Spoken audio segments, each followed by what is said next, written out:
जय हिंद प्यारे साथियों। आप सभी कैसे हैं? स्वागत आप सभी का ग्राफिकल जीएस विद राधे में। मैं राधे सर आप सभी को पढ़ा रहा हूँ हिस्ट्री।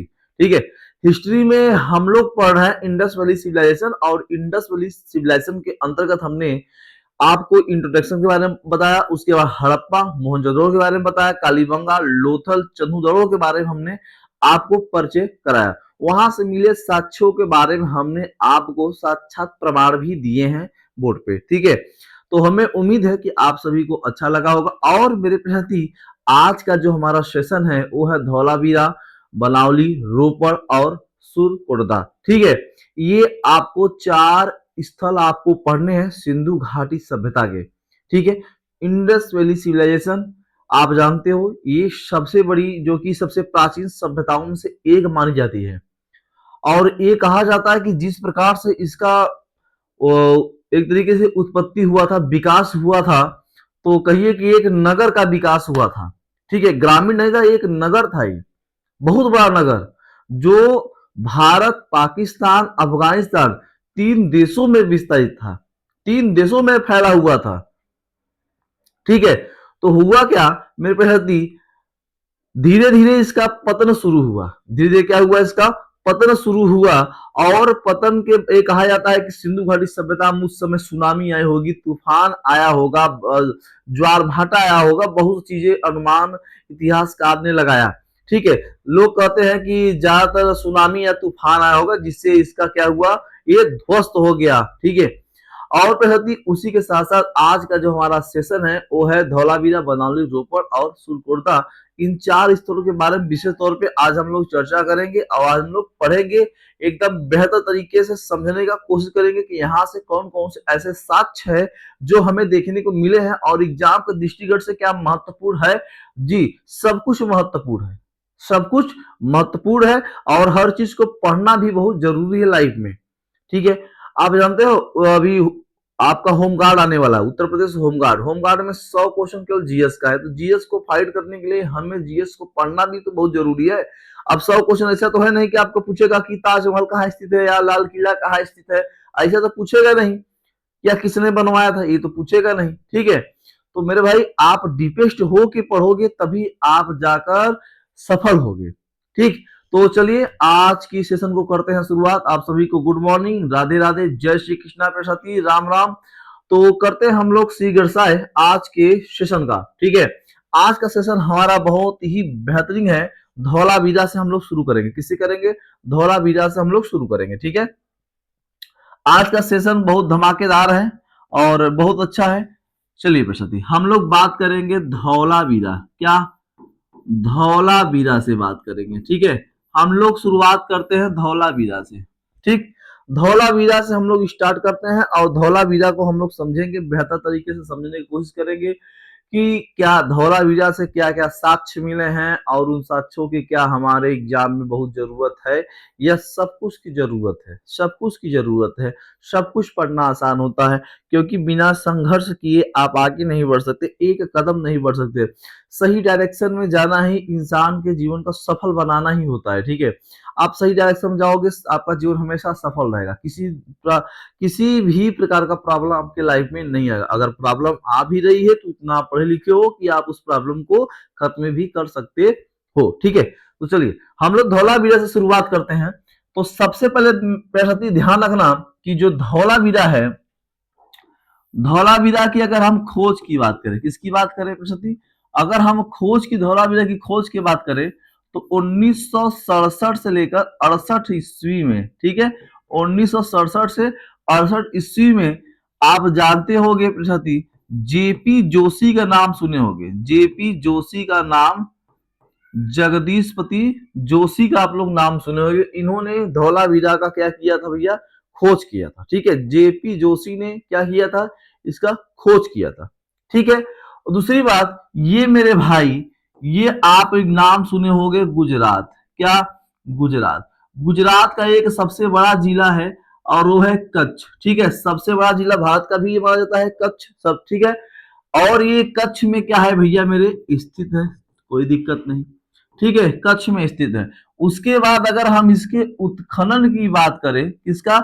इसके उत्खनन की बात करें तो 1990 1990 और 91 ईस्वी में 1990 और 91 ईस्वी में हम बात करेंगे एस आर बिस्ट। ठीक है, एस आर बिस्ट ने क्या किया था भैया, इसका उत्खनन करवाया था। ठीक है, ने इसका बिस्ट ने क्या किया था, उत्खनन करवाया था। यस सर, इसका उत्खनन कराया था। एस आर बिस्ट ने 1990-91 में इसका उत्खनन कराया। ठीक है, दूसरी बात समझो भैया, धोलावीरा का अर्थ जो होता है, हम यहां लिख दे रहा हूं ना। ठीक है, अर्थ, अगर अर्थ की हम बात करें तो कहा जाता है सर, धौलावीरा का जो अर्थ होता है सफेद कुआं। क्या, सफेद कुआं। ठीक है, सफेद कुआं। धौलावीरा का अर्थ क्या होता है, सफेद कुआं। इसका अर्थ होता है सफेद कुआं, या बीरा कुआं भी कह सकते हैं। ठीक, दूसरी बात, अगर हम धौलावीरा की बात करें मेरे साथी, तो ये ध्यान रखना कि ये भारत में सिंधु घाटी, भारत में सिंधु घाटी सभ्यता का, सिंधु घाटी सभ्यता का सबसे, ठीक है, सबसे बड़ा स्थल माना जाता है, स्थल माना जाता है। ठीक है, सिंधु घाटी सभ्यता का भारत में सबसे बड़ा स्थल धौलावीरा माना जाता है। ऐसे तो आप जानते हो मोहनजोदड़ो हड़प्पा है, तो उसी प्रकार से भारत में सिंधु घाटी सभ्यता का सबसे बड़ा स्थल माना जाता है कौन सा, धौलावीरा। भारत में अगर पूछे कि सिंधु घाटी सभ्यता का भारत में सबसे बड़ा स्थल कौन सा है, तो आप बोलोगे धौलावीरा। आप क्या बोलोगे, धौलावीरा। ठीक है, चलो, इसकी एक खासियत और है प्यारा दी, इसकी एक खासियत और है, क्योंकि धौलावीरा जो है भैया मेरे, जो धौलावीरा है, धौलावीरा, ठीक है, जो धौलावीरा है, ये सबसे बड़ी खासियत, ये कर्क रेखा पर स्थित है। किस पे, कर्क रेखा पर, कर्क रेखा पर स्थित है। अच्छा, ऐसे न पूछकर क्या पूछेगा कि भाई धौलावीरा, यहां पर मैं लिख दे रहा हूं, ऐसे भी पूछ सकता है कि धौलावीरा, आपसे पूछ सकता है धौलावीरा किस रेखा पर स्थित है या कितने डिग्री पे, तो आप कहोगे सर 23 सहित 1/2। ठीक है, ये रेखा है पर स्थित है, वो भी कैसे पे, नॉर्थ में। ठीक है, नॉर्थ बताओगे, शायद 23 डिग्री, शायद 23 डिग्री। ठीक है, नॉर्थ बताओगे, ये करके रेखा ही बता रहा हूं, अलग से नहीं बता रहा हूं। ठीक, दूसरी चीज, अगर हम इसी की बात करें मेरे प्रिय साथी, अगर हम इसी की बात करें कि सर,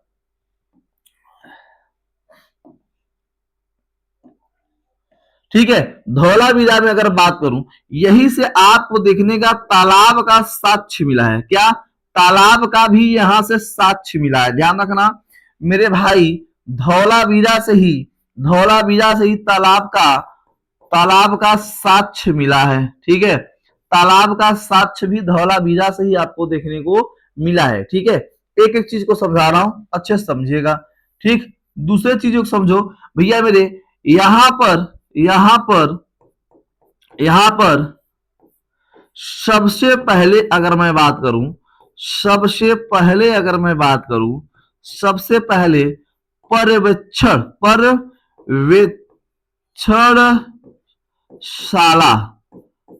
पर्यवेक्षणशाला का भी साक्ष्य यहां से हमें देखने को साक्ष्य मिला है। ठीक है, पर्यवेक्षणशाला का भी साक्ष्य अगर पूछे मिला है, कहां से, धौलावीरा से। कहां से मेरे भाई, धौलावीरा से ही देखने को मिला है। ठीक है, चलो आगे की ओर अगर हम बात करें मेरे साथी, अगर आगे की ओर हम बात करें तो सर इसमें, ठीक है, आगे की अगर बात करूं, पर्यवेक्षणशाला हो गया। ठीक है, चलो, और अगर मैं बात करूं प्राक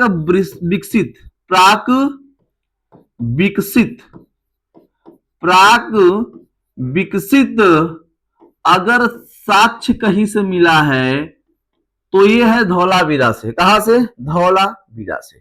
उसके बाद अगर हम यहीं पे बात करें मेरे प्यारे साथी, यहीं से अगर हम बात करें कि श्वेत पाषाण खंड, ठीक है, श्वेत पाषाण, श्वेत पाषाण, ठीक है, श्वेत पाषाण खंड का भी साक्ष्य आपको धौलावीरा से ही देखने को मिला है। ठीक है, श्वेत पाषाण खंड का भी अगर साक्ष्य आपको देखोगे तो धौलावीरा से ही देखने को आपको मिला है। चलो सर, दूसरी चीज समझो इसी में बेहतरीन तरीके से, यहीं से मेरे भाई, यहीं से आपको आप लोग नेवला का नाम सुने होंगे, नेवला जो सर्फों से लड़ते हैं, नेवला, ठीक है, नेवला का, नेवला का, यहीं से नेवला का मूर्ति भी मिला है। ठीक है, नेवले के साथ साथ मेरे भाई यहीं से आपको गिरगिट का नाम सुने होंगे, गिरगिट का भी साक्ष्य हमें देखने को मिला है। ठीक है, गिरगिट का भी साक्ष्य हमें देखने को मिला है। कहां से? धौलावीरा से। एक एक चीज को समझा रहा हूं, एक एक चीज को आपको बताने की कोशिश कर रहा हूं। ठीक है, बहुत आसान शब्दों में आप इसे समझ जाओगे, किसी प्रकार का दिक्कत नहीं होगा।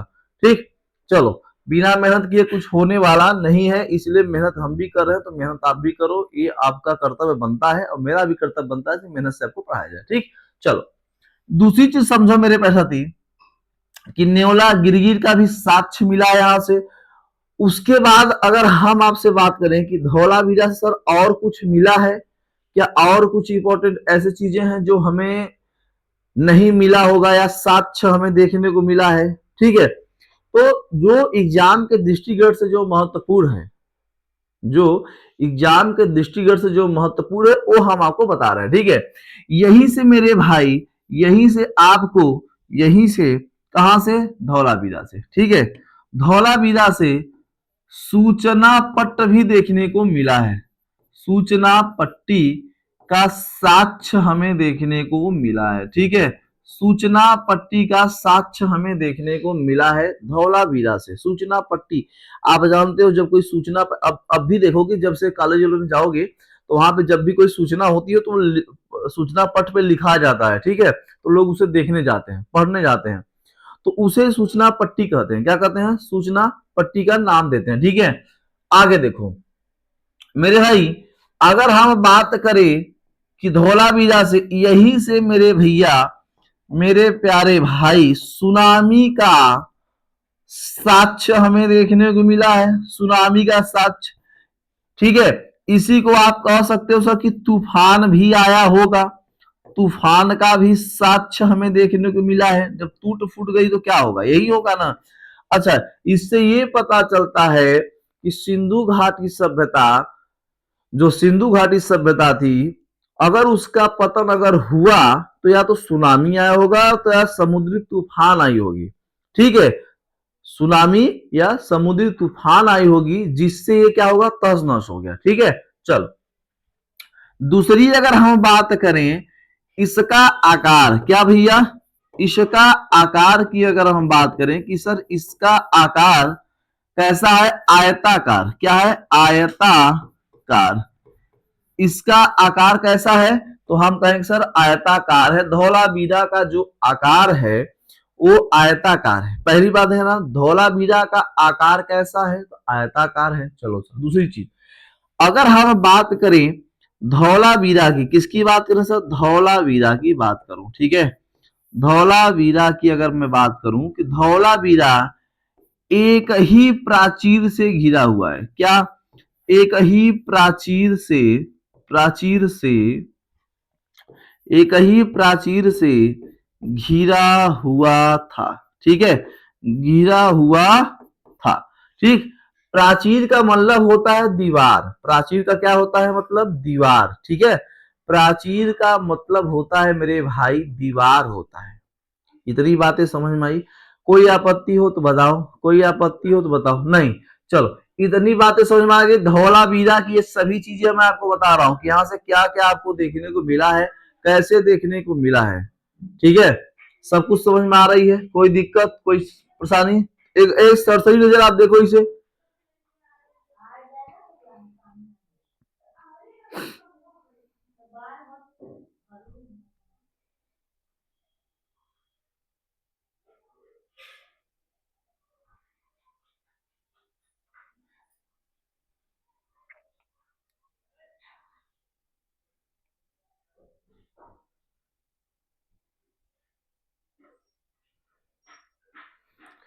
ठीक है, चलो। और आपको बताया यहां स्पर्शति, इतनी बातें समझ में आ गई? Yes sir. अब हम आपको यहां से और चीजें बता रहा हूं, स्पर्शति ध्यान से रखना इसे, कि बिना अंकन वाली मुहर, क्या यहाँ पे लिखा हुआ है बिना अंकन वाली मुहर? नहीं सर। चलो, यहीं से मेरे भाई बिना अंकन, बिना अंकन वाली, बिना अंकन वाली मुहर, ठीक है, बिना अंकन वाली मुहर भी यहीं से मिला हुआ है। इस पे मोहर तो था, मुहर तो था, लेकिन उस पे कोई अंकित चित्र या कोई लिखावट नहीं था, ठीक है। उसके बाद अगर हम इसी पे बात करें मेरे भाई, अगर हम इसी पे बात करें और यहां से क्या मिला हुआ है, तो कहेंगे सर यहां से स्टेडियम का भी साक्ष्य मिला है, ठीक है। स्टेडियम क्या मिला है? स्टेडियम का भी साक्ष्य हमें देखने को मिला है, ठीक है। स्टेडियम के साक्ष्य हमें देखने को मिला है, कहां से? आपको धौलावीरा से, ठीक है। दूसरी बात अगर हम बात करें मेरे भाई, कच्छ, कच्छ से, कच्छ के जूनीकरण, आप नाम सुनोगे भैया, यहां पे देखो कच्छ के जूनीकरण, जूनीकरण करण से प्राचीन स्टेडियम के भी साक्ष्य मिले हैं, ठीक है। स्टेडियम के साक्ष्य मिले हैं, ठीक है, साक्ष्य मिले हैं, ठीक, ठीक है। स्टेडियम के भी साक्ष्य स्टेडियम के साक्ष्य मिले कि कच्छ के जूनीकरण से भी प्राचीन स्टेडियम के साक्ष्य मिले हैं। ये भी बहुत महत्वपूर्ण है, ये भी बहुत महत्वपूर्ण है। ये था आपका धौलावीरा। क्या था भैया? धौलावीरा के बारे में हमने आपको समझाया, आपको बताने का कोशिश किया पूर्ण रूप से, ठीक है। हमें उम्मीद है कि आपको ये बातें समझ में आ रहा है। चलो हम आगे की ओर बढ़ते हैं, ये बातें आपको समझ में आ गई? Yes sir. थोड़ा सा सरसरी नजर से देख लो एक बार भैया, मेरे सरसरी नजर से देख लो, तो आगे की ओर चलते हैं हम लोग। देख लो भैया।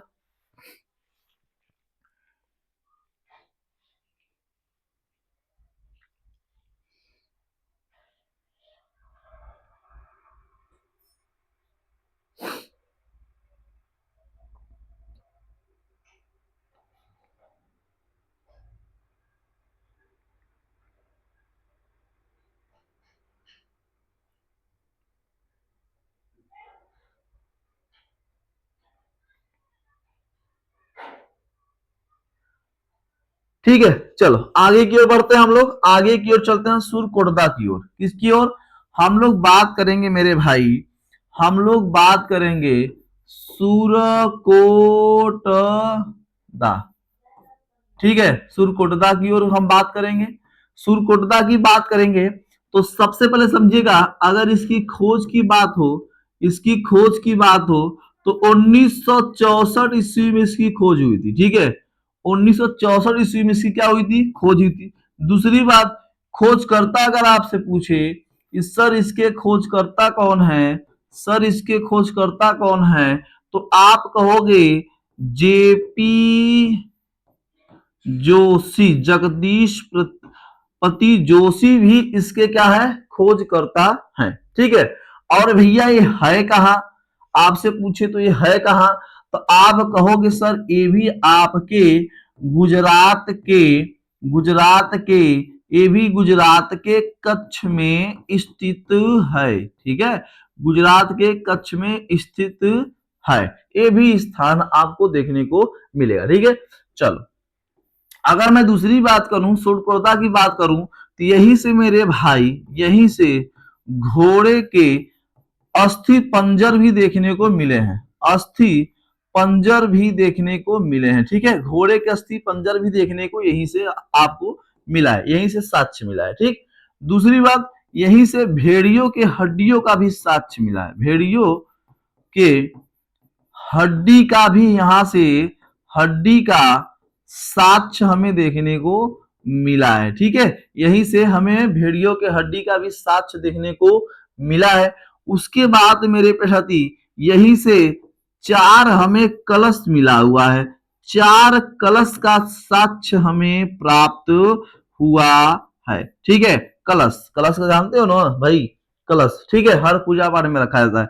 उसके बाद यहीं से 4 सवा धान का भी साक्ष्य मिला है, सवा धान का साक्ष्य देखने को मिला है, 4 सवा धान का साक्ष्य भी देखने को आपको यही से मिला हुआ है। कहां से? सुरकुर्दा से, ठीक है, सुरकुर्दा से। उसके बाद अगर प्रति हम बात करें सुरकुर्दा से, तो यही से आप बात करोगे कि पतन का भी साक्ष्य मिला हुआ है, पतन का साक्ष्य भी देखने को मिला है, ठीक है, पतन का साक्ष्य देखने को मिला है।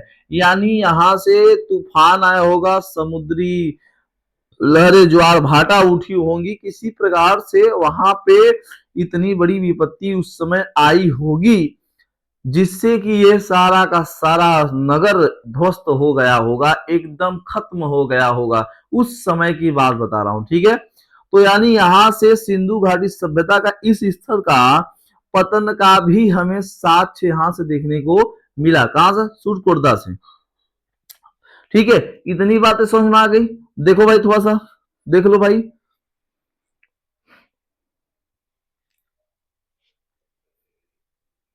ठीक है, उसके बाद आप बात करोगे यहीं पे मेरे भाई, तराजू का नाम सुने होगे, तराजू का, तराजू का पलरा, ठीक है, पलरा, जिसमें हम लोग तौल करते हैं वजन का। उसके बाद अगर यही बात करें कि एक कब्र पर, एक हम बात करेंगे एक कब्र पर बहुत बड़ा, बहुत बड़ा हमें शिला मिला है, शिला का साक्ष्य मिला है। शिला का मतलब होता है पत्थर, शिला का मतलब क्या होता है भैया? पत्थर। एक कब्र पे हमें बहुत बड़े शिला का साक्ष्य भी मिला है, ऊपर से ढका हुआ था, ये भी वहां से सुरकुर्दा से हमें देखने को मिला हुआ है, ठीक है। एक सरसरी नजर देखिए इसे, एक सरसरी नजर देखो भाई।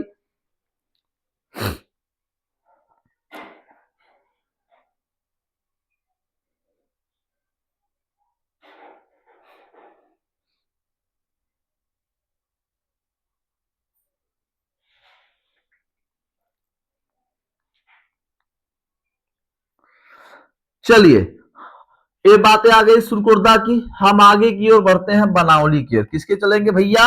हम लोग चलेंगे बनावली, ठीक है। बनावली, जो महत्वपूर्ण चीजें हैं मैं आपको बता दे रहा हूं, ठीक है।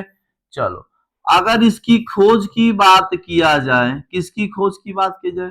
बनावली की, तो 1973 से लेकर 75 तक में इसकी खोज हुआ।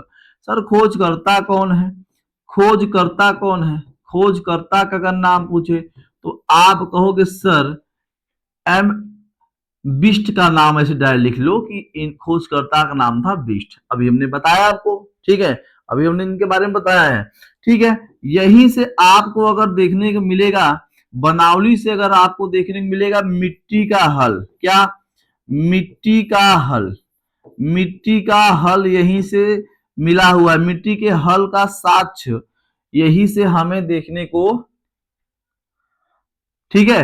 और दूसरी बात अगर करें सर, बनावली की बात करें तो पत्थर गर्म करने का भट्ठी भी मिला हुआ है, पत्थर गर्म करने का, पत्थर गर्म करने का, गर्म करने का यही से मेरे भाई भट्ठी भी मिला है। पत्थर को गर्म लोग करते थे, ठीक है, पत्थर गर्म करने का यहीं से भट्ठी भी मिली हुई है। उसके बाद यहां पर हर एक घर में अग्नि कुंड रहता था, हर एक घर में अग्नि कुंड हमें देखने को साक्ष्य मिला है, ठीक है, अग्नि कुंड का हमें साक्ष्य मिला है, ठीक है। हर घर से हमें, हर घर में अग्नि कुंड था। और मेरे भाई इसी में एक है जल निकासी का, जल, इसी में जल निकासी का, जल निकासी का यहाँ पे पूर्ण अभाव था, ठीक है।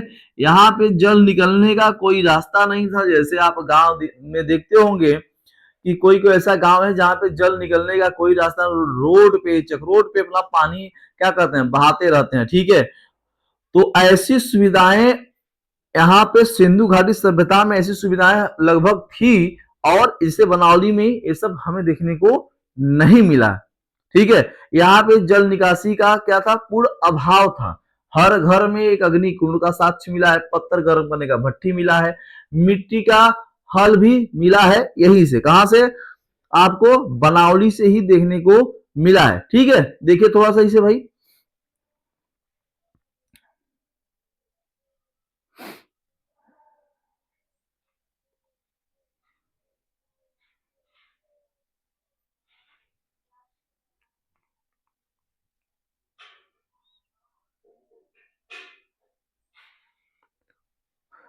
चलो अब आगे की और हम बात करें इसी में, तो इसमें भैया मेरे, इसी में हर मकान में धावन पात्र भी देखने को मिला है। क्या मिला है, धावन पात्र भी यहीं से हर मकान में देखने को हमें मिला है। ठीक है, उसके बाद सबसे बड़ी खोज यहाँ की थी एंटी मनी छड़, एंटी मनी छड़। ठीक है, एंटी मनी छड़ भी यहीं से, एंटी मनी छड़ का हमें साक्ष्य भी यहीं से देखने को मिला है। ठीक है, और ये कहा जाता है कि यहाँ हर घर में अग्निकुंड था। तो भैया मेरे, हर घर में अग्निकुंड का मतलब ये है कि यहाँ के लोग समृद्ध निवास करते थे। यहाँ समृद्ध लोग, यहाँ समृद्ध लोग, समृद्ध लोग क्या करते भाई मेरे, निवास करते थे। समृद्ध लोग निवास करते थे। ठीक है, आगे देखो भैया, करते थे। इसी में अगर हम बात करें, यहीं पे सबसे ज्यादा जौहरी निवास थे।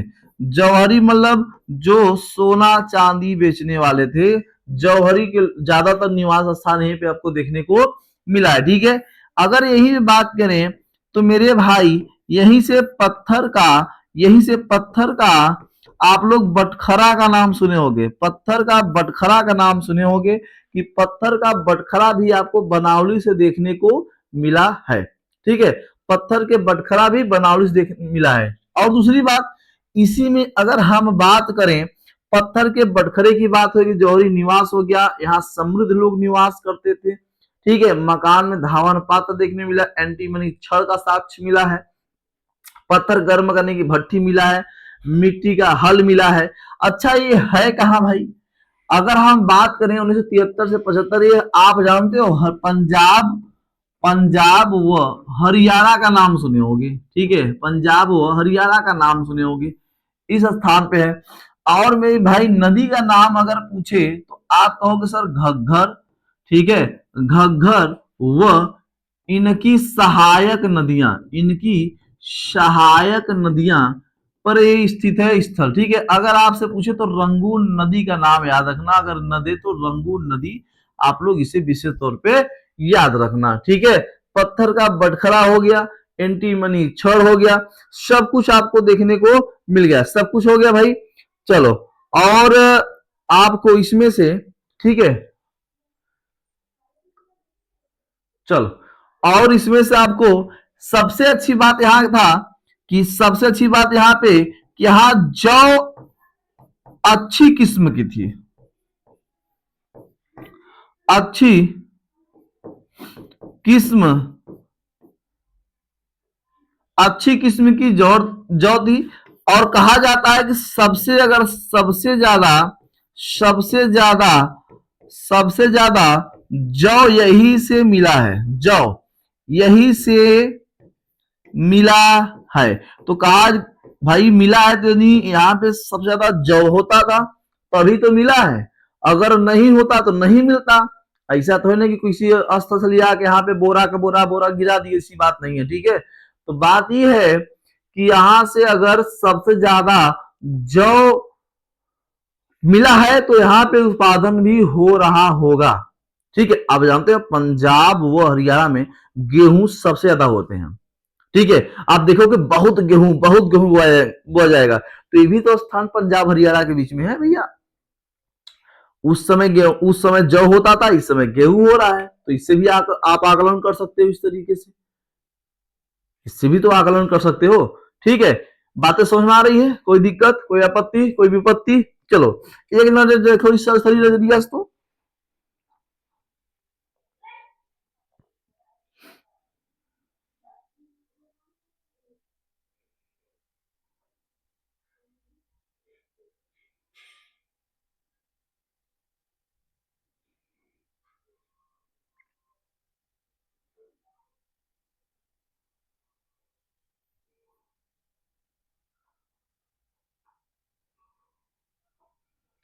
चलिए भाई, इतनी बातें समझ में आएगी। हम आगे की ओर चलते हैं, रोपड़ की ओर। किसकी ओर?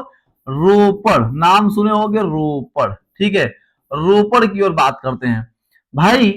आप लोग एक एक चीज को हम समझा रहे हैं, तो हमें उम्मीद है कि आपको समझ में आ रहा होगा। इसकी अगर हम खोज की बात करें मेरे भाई, अगर हम खोज की बात करें तो 1950 ईस्वी में इसका खोज हुआ था, ठीक है। अगर हम इसके उत्खनन की बात करें, इसकी उत्खनन की बात करें, बताओ रोपड़ का खोज किसने किया था, हमें कमेंट बॉक्स में बताना, ठीक है। रोपड़ का खोज किसने किया था, उत्खनन, एक कमेंट बॉक्स बताना, हम उत्खनन बता दे रहे हैं। उत्खनन अगर करता कोई था तो भाई 1953 से लेकर 1955 तक इसका उत्खनन हुआ। और मेरे भाई आप लोग नाम सुने होंगे यज्ञ दत्त शर्मा का नाम सुने होंगे, यज्ञ दत्त शर्मा का नाम आप सुने होंगे। इन्होंने ही इसका उत्खनन करवाया था, यज्ञ दत्त शर्मा ने ही रोपड़ का क्या किया था, उत्खनन करवाया था, ठीक है। चलो सबसे बड़ी बात तो ये थी, यहीं से आपको सेल खड़ी, क्या सेल खड़ी की मुहर आपको देखने को मिलेगा। सेल खड़ी की मुहर का साक्ष्य भी मिला है, ठीक है। अगर आपसे पूछे कि सिंधु घाटी सभ्यता में मुहरें कैसी थी, तो सेल खड़ी की मुहरें थी। तो सेल खड़ी का मुहर कहां से मिलता था, रोपड़ से मिलता था। यस सर, चलो बहुत बेस्ट। चलो सेल खड़ी के बाद यहीं से आपको मेरे भाई यहां से भी तांबा का कुल्हाड़ी भी मिला है, ठीक है। तांबा का कुल्हाड़ी भी यहीं से आपको देखने को मिला है। यस सर, चलो आगे की ओर। तांबा के कुल्हाड़ी के साथ साथ यहाँ की एक प्रथा थी कि मालिक के साथ उसके कुत्ते को भी दफनाना, ठीक है। यहाँ की एक प्रथा थी कि अगर मालिक मर गया और कुत्ता अगर पाला हुआ है तो जिंदा है उसे मतलब नहीं, उसे साथ में दफना दिया जाता था। ये यहाँ का साक्ष्य हमें देखने को मिला है, ठीक है। चलो दूसरी बात समझो भाई कि भारत में स्वतंत्रता स्वतंत्रता के बाद स्वतंत्रता के बाद यह भारत का ये यह भारत का यह भारत का उत्खनन वाला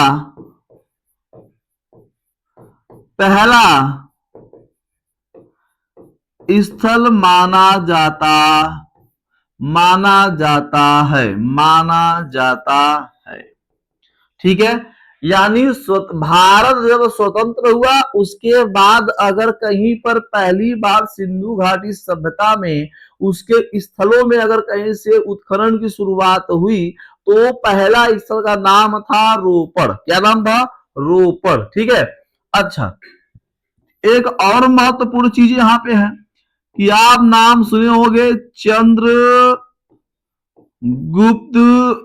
द्वितीय का नाम सुने होंगे, ठीक है। चंद्रगुप्त द्वितीय का स्वर्ण मुद्रा भी यहीं से देखने को मिला है। स्वर्ण मुद्रा का साक्ष्य भी देखने को रोपड़ से मिला है, रोपड़ से मिला है साक्ष्य। ये बातें समझ, ये रोपड़ था, ठीक है। ये रोपड़ की कहानी थी। तो हमने आपको बताया मेरे भाई, रोपड़ हो गया तो उसके बाद धौलावीरा, सुरकुर्दा बताया, बनावली बताया, उसके बाद रोपड़ बताया, ठीक है। सभी चीजों को मैंने बारीकी तरीके से समझाने का कोशिश किया है और हमें उम्मीद है कि आप सबको ऐसे लिखावट से सिंपल भाषाओं में आपको समझ में आ रहा होगा। तो मेरे भाई आज का जो सेशन था वो हुआ समाप्त। सेशन था धौलावीरा, रोपड़, सुरकुर्दा और बनौली।